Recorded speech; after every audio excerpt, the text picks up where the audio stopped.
I want to, last week, or the week before our last meeting, I was speaking about the topic of the second sutras. Yoga is the neutralization of the waves of feeling, or as Swamiji has put it in the book, yoga is the neutralization of the vrittis of feeling, a little bit more accurately. And I addressed the topic from the position of trying to understand it in the, from the words that are used in the sutra, and particularly this word chitta. And it was a discussion of what that was, and I was approaching it from a little bit of a scholarly point of view in terms of the various aspects of consciousness. And because this is such an important topic, and it's the basic beginning, first couple of sutras of the Yoga Sutras, it's important that we understand this because it informs much of what we talk about as we go into the Yoga Sutras. What are we doing? What are we trying to do as a process of the yoga process? So I'd like to go deeper this week into this discussion of this topic of the second sutra, the neutralization of the vrittis of feeling. But in order for us to be able to do that, I need to put it in context with the next two slokas, because when Patanjali makes this first statement, it's not actually the conclusion of his thought. His thought continues in the next two slokas. In order to see the whole thing in context, we need to introduce those two as well. And this evening, after introducing these slokas, I'd like to approach this as not so much from a scholarly point of view, but more or less common language in terms of our own experience in daily life. What is this all about? What do we need to look at in our own lives, and how might we actually do this, which Patanjali is suggesting, this calming of the feelings. And so if we were to go forward with the next sutra, number 1, chapter 1, number 3, Swamiji uses the translation. He says, number 3, then spiritually free, the sage abides tranquilly in the inner self. In other words, so here he said yoga is the neutralization of the vrittis of feeling. And then, when that happens, the sage abides tranquilly in his inner self. We neutralize the vrittis, and when we do, we abide in that nice inner state. But then, number 4, the next one, he says, otherwise, Patanjali says, in other words, if one hasn't found inner peace, the vrittis cause the indwelling self to assume many outward forms. So in other words, again, when we neutralize the vrittis, that's what we're trying to do. And when we do, we abide in the inner self, that calm, centered inner self of unity, of oneness, that which we're seeking as spiritual aspirants. And when we don't neutralize them, calm them, then we reside, you could say, in our outward ego self. Our personality, our ego identity, a sense of division, sense of separation from that inner self. So you could see he's finished here. He's put the two sides. Calm them, and you're within yourself. Don't calm them, and you're in this other state outside of your inner self, which, in other words, is the state that we live in our day-to-day experience of reality in this dualistic world. So you could say and if to think of it, you might think of it as this way, these vrittis are aspects of this consciousness of feeling, chitta, and they're whirlpools, is the way that Paramhansa Yogananda described them, or whirlpools of energy.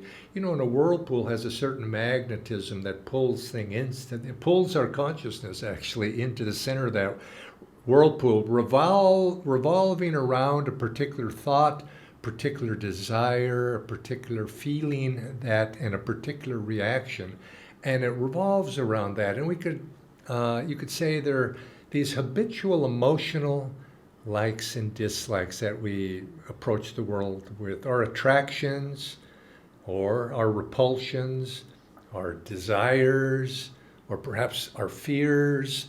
It's our emotional reactions to the ever-changing world of circumstances. Everything in this life is changing, and when moment by moment by moment, and as they change, we live through these changes. As we live through them, our ego self, you might say, is in the driver's seat of our chariot of senses, and we react to them. We form an opinion, you might say, about everything. It's not that we just watch them, but we comment on them. There's that inner comment, and I've noticed in my own life when I'm walking in a strange city, perhaps, or I'm walking somewhere where I've never been before, and I'm surveying the terrain, and I see here and I see there in a park, and I see a person over there. I see them, but then that person is such and such a way. Oh, that I have a like or a dislike, an attraction or repulsion or something. There's some inner comment that's going on, evaluating, judging, perhaps, if you want to use that word, or whatever it might be, putting them into context. You might say I'm filing them away in my inner filing cabinet, a reaction to them, and they build up, and I do it again and again and again, and in the future I'll remember. They're stored in my memory, my emotional memory. They're stored in my emotional memory, ready to burst forth and perhaps direct me or guide me in whatever the situation might be. And I was speculating about this. I thought perhaps it's something residual in our biological evolution, a protective device. We look at the world and we're in a situation of, in a dangerous world perhaps, and we see something and, oh, that's dangerous, and we file that away. We have a reaction. We learn to be fearful of that or attracted to that, and we repeat that, and it becomes embedded within us. And so we have these millions upon billions, perhaps more, of these inner impressions that continually are there, and on a subconscious level, they're embedded in our subconscious mind, embedded in that subconscious level, are directing us, our opinions, our perceptions, our how we're going to react to those things, and our behavior begins to follow that. It's not necessarily conscious even, often probably not conscious, and we find ourselves being directed by these past likes and dislikes and their karmas that they represent. And so this is like, you might say, you could think of it this way also. It's like if you're looking down on the ocean, or let's say a big, very large lake, and if you see, you see the turbulence when the wind is blowing, and it whips the lake up into waves, down there, ups and downs of the waves, and you're looking down on it. Now, you don't really see the wind, do you? The wind is, you can just see the results of the wind. The wind is blowing those waves and creating those waves. And it's like though that a wave of feeling is blowing the likes into the likes of dislikes. And this, you might say the waves of chitta. And it's just those impressions is blowing, and we see the results of it in terms of these likes and dislikes and habits that go along with those. And then we go, and it applies to this number 3 or 4. He says, the sage, when those waves are not there, in other words, the wind stops blowing. The waves don't stop by themselves. They're just a manifestation of the wind, which we don't see. But when that wind stops, the waves cease.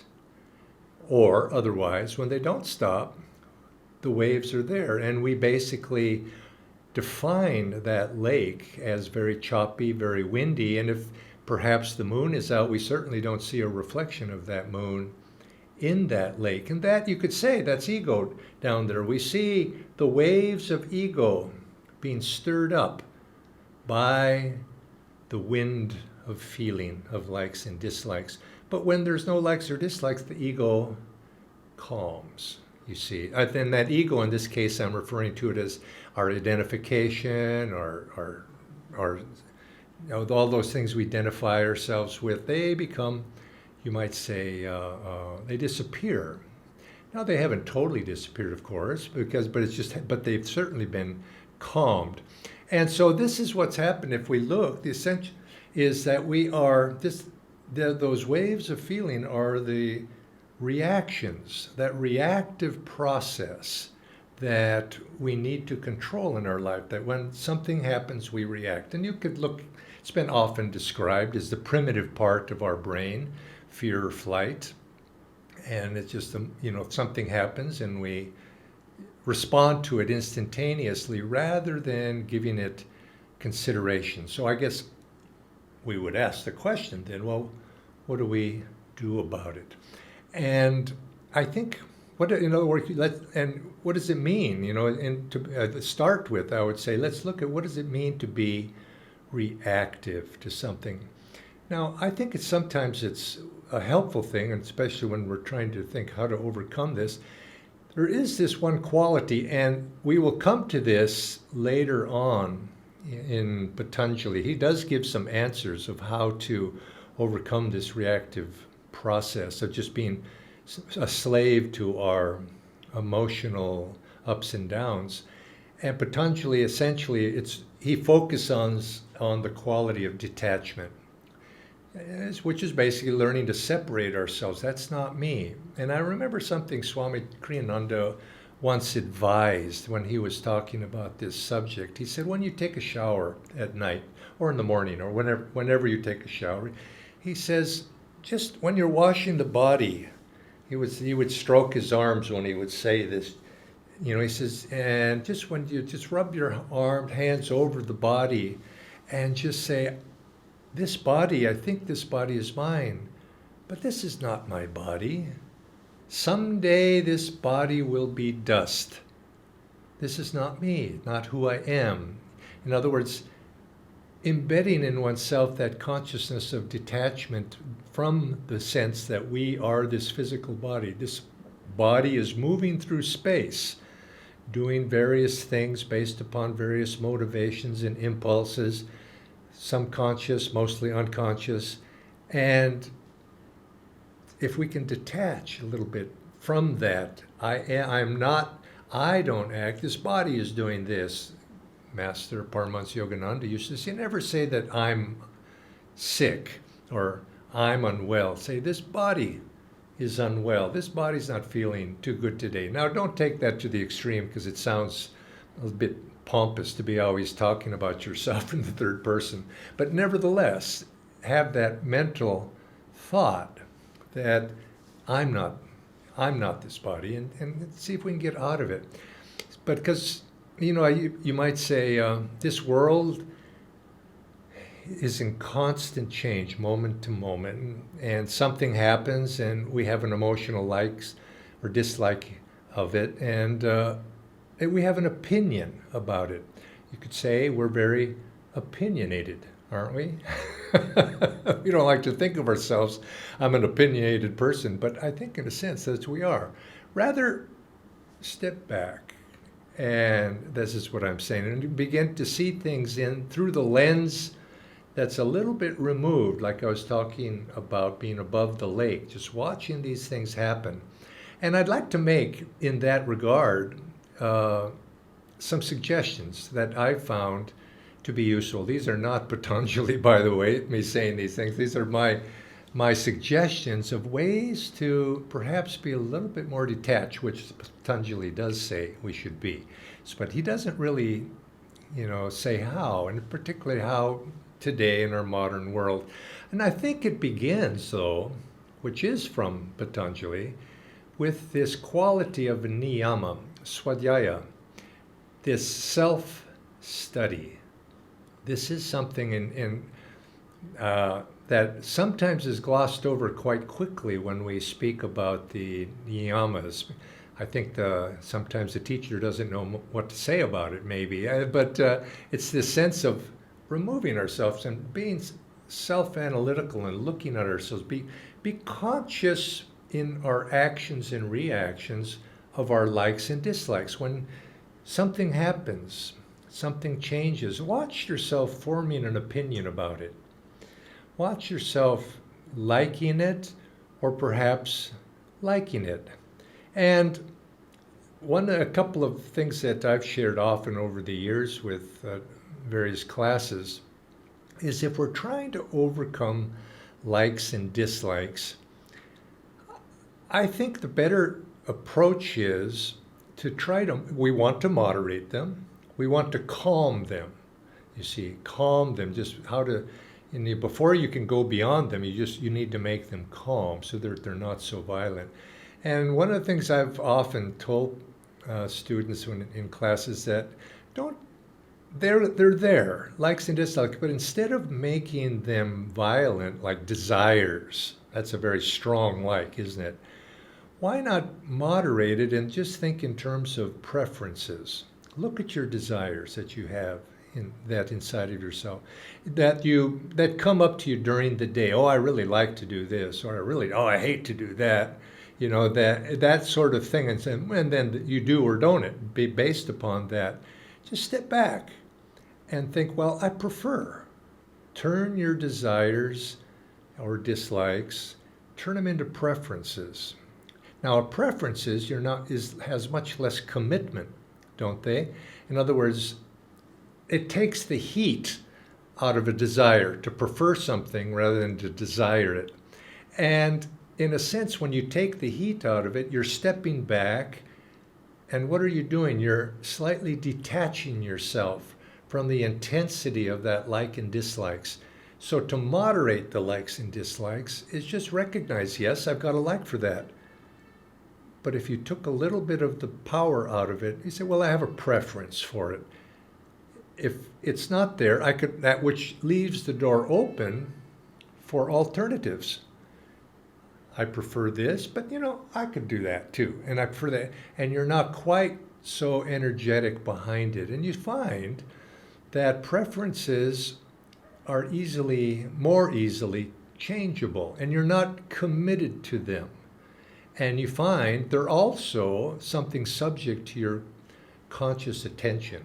Because when you step back and you think of it in terms of that, you basically immediately, the very fact that you're able to be conscious of your likes and dislikes is a step toward detaching yourself from them a little bit. So you could say, even before this suggestion I just gave, probably the first thing is to be able to step back and be aware that you're motivated by your desires or likes and dislikes. And just being aware of them gives you a certain ability to laugh at them or to be serious about them, but you've immediately taken the first step. So that means being aware, being conscious. Now, being conscious is something that we're not as much as we would probably like to be. We sleepwalk somewhat through life, and of course, any of you who have taken a basic meditation course know that this is the essence of learning to meditate, is learning to become conscious. And then retaining that sense of consciousness, not just when you meditate, or awareness, you might say, but during the day, being aware during the day, and using this power of, or this practice of self-introspection, swadhyaya, using that to analyze yourself, look at yourself. Analyzing sounds like you're on a psychiatrist's couch, and I don't mean it in that way at all. I mean just being observant of yourself and being honest with yourself, looking at yourself and saying, okay, I can see, I've got that. Okay, I got it. That's just the fact that it doesn't mean it's going to go away, but when you're aware of it, awareness precedes control. That's a basic dictum. If you want to change something, you first must be aware of it. So practice that, and you'll see that little bit by little you'll begin to get a little bit of space, you might say. And I think another thing is another little point I've found to be very helpful is to train yourself to accept whatever comes calmly. There's this saying in modern parlance, it is what it is. I think it's got a lot of wisdom to that. The life is what it is. Now, it doesn't mean we don't do something about it, but before we can do something, we have to accept what is. And you can't, particularly looking at your life and realize what in your life can you control and what really you can't control. And being able to see everything, whatever it comes, to be able to say, yes, Lord, to whatever comes, and catch that reactive tendency, and then do whatever's the appropriate thing. Something happens, the old standby, breathe before you react to it. Okay, pause for a moment.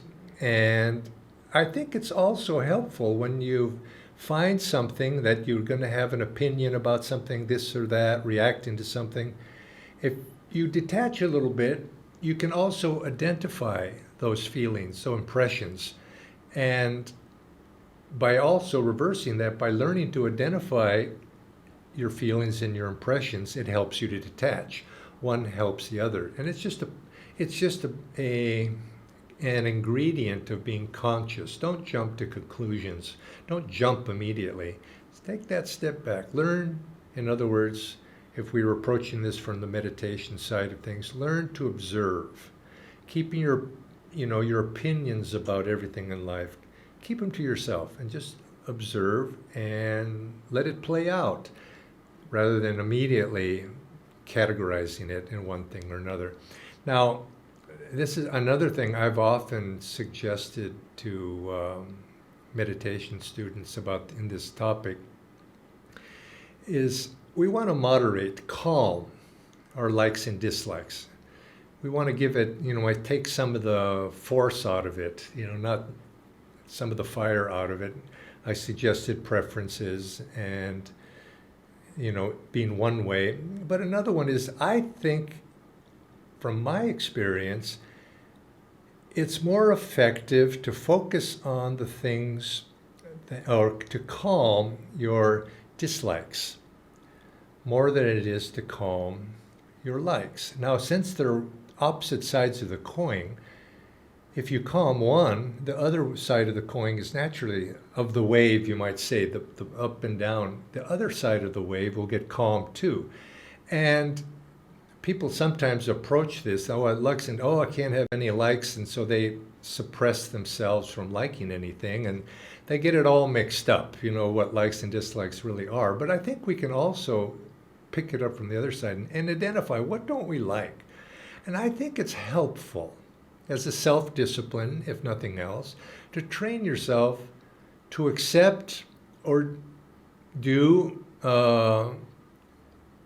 things you don't like, to do them calmly. Do them. And this is assuming, of course, that Dharma isn't involved here. It's not an adharmic action. It's just a neutral thing. You just don't like it.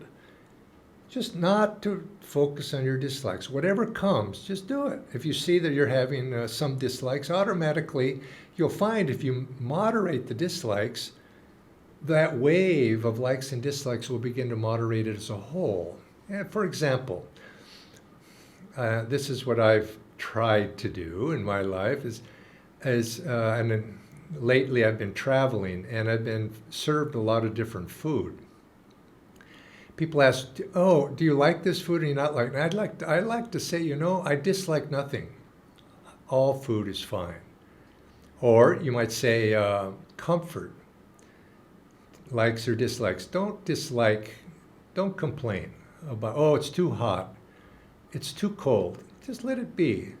And if it's too hot or too cold and you're in a crowd, somebody else will turn it heat up or down. And you don't have, why be the first one to complain about anything? Just let it be. Accept it. Things that bother you in life, the dislikes, in other words, don't react to it. Just let it be. And, there's millions of these sorts of things. And learn to endure it and just go with it and not react to it. And now you'll find that you just naturally, for food, for example, if you get over disliking, it's not that you end up bland. It turns out you end up liking everything. And that's a better way. You might say the same thing. If you don't dislike anything, maybe you'll like everything. But I think it's better to say it this way. If you moderate your dislikes and get rid of them, you'll end up enjoying more of everything. Because when likes and dislikes are moderated and calmed, it's not that there's an emptiness there. What happens is joy begins to awaken. Because likes and dislikes are of the outward world. They're the energy, our reactive energy going out into the world, and liking or dislikes. Joy is that feeling. Joy is feeling, but it's inward. Joy is feeling turned inward. And then you can enjoy everything. And you're not in the world of duality so much. And I have to ask you to take that on faith, but it is something you can test for yourself. And so test it and see. Whatever comes of itself, let it come. Get over those little bothers. Sometimes I use this image. Don't be the canary in the mine shaft. You know what a canary in the mine shaft is. In the old days some mines, the miners in a deep mine would take a canary in a cage with them because the canary was very sensitive to carbon monoxide, poison gases, and the canary would die first. And if they always look at the bird in the cage, and when it flopped over, they knew it's time to get out. And so don't be that canary. It's the most sensitive one in the room. Your life, it's not going to be happily lived that way.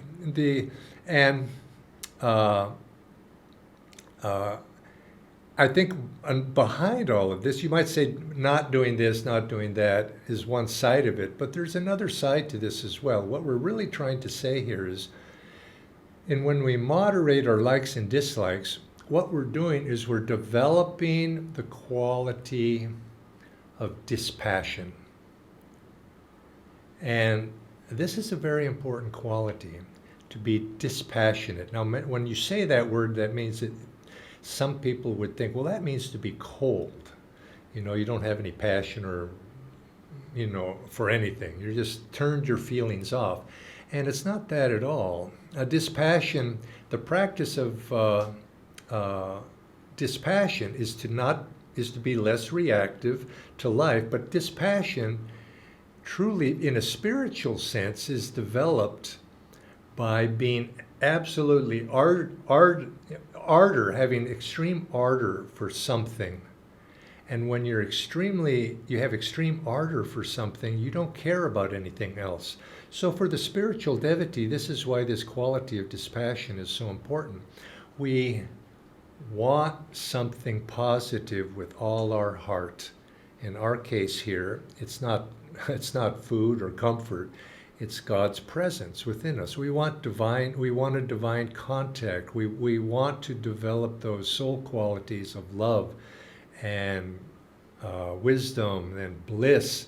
And to want that with all our heart, we find that very naturally nothing else really matters to us. And as Yogananda would use the example, he says, when you've tasted good cheese, you don't want stale cheese anymore in any form at all. And so you could say that the real positive way to overcome the problem with likes and dislikes is to be very passionate, you might say, about positive, godly things. And in that positive desire for the light, that positive desire for God's love, whatever way that you choose to define it, everything else goes.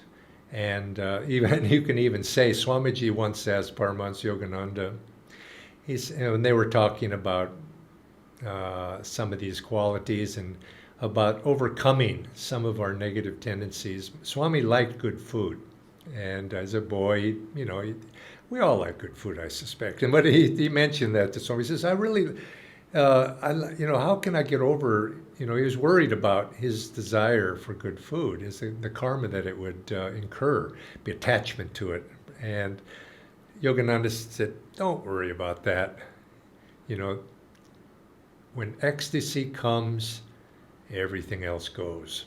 And so this is, you might say, the positive side, putting putting your fervor, your energy into the positive side of finding that which is going to satisfy all desires. And then we don't have to worry about, all of these little things that we deal with.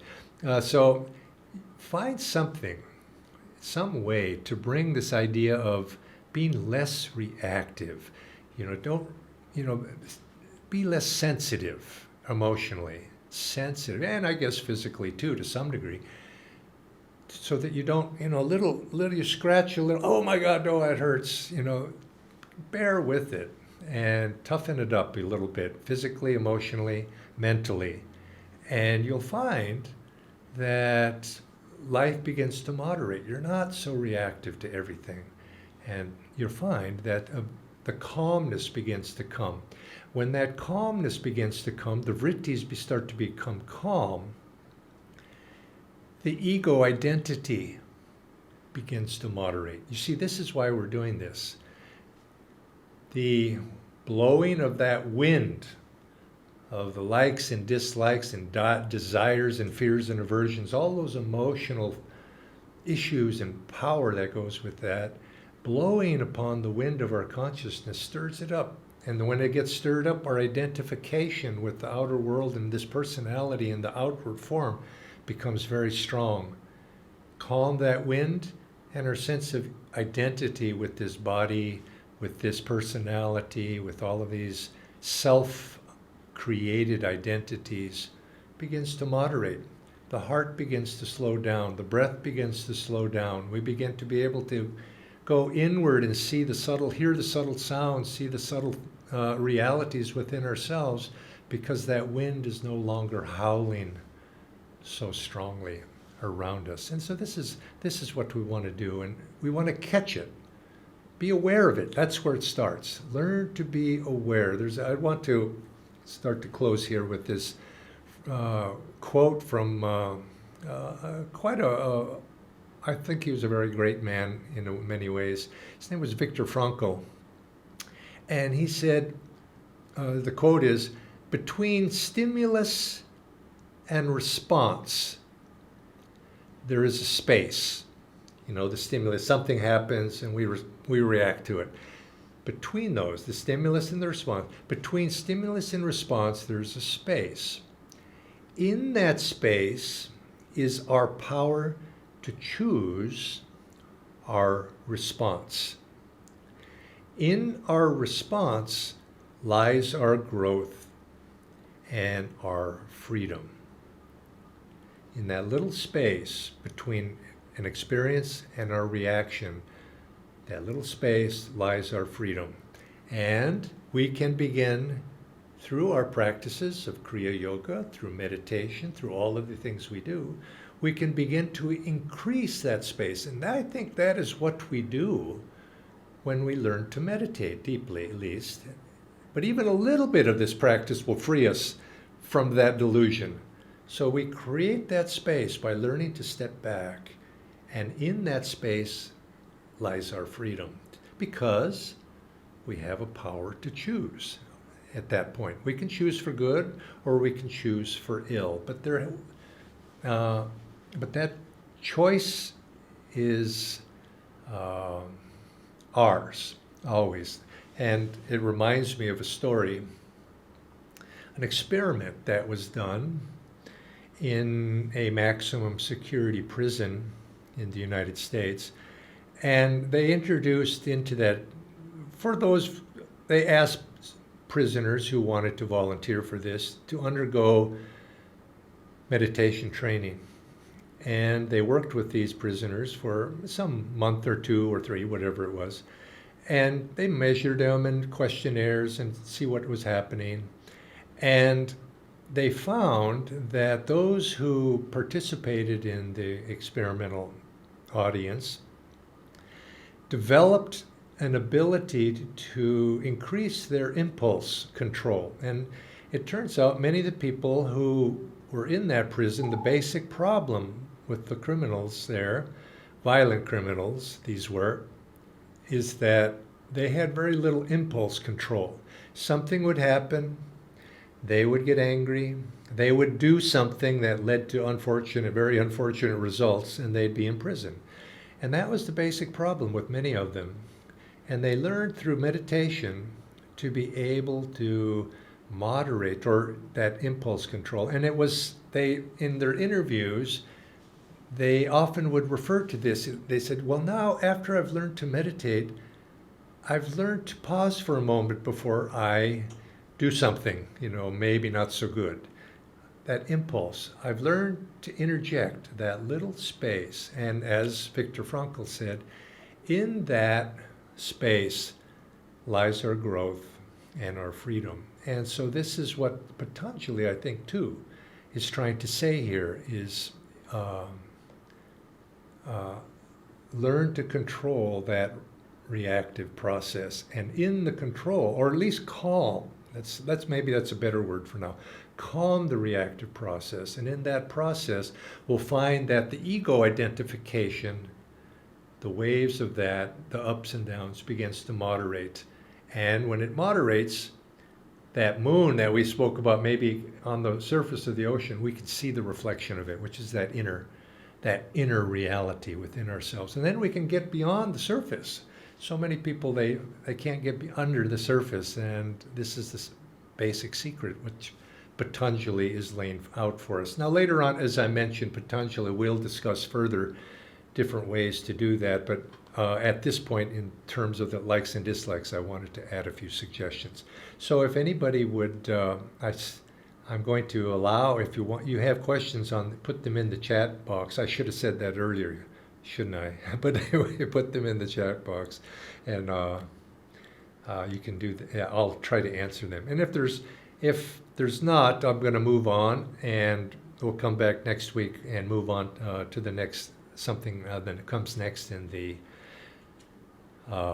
Yoga Sutras. But if you do come up with questions further in the future, just keep putting them in there, and I'll find an opportunity to come back and we can discuss them a little more. Okay? Okie doke. Thank you very much, and I will see you again next week. Joy to you.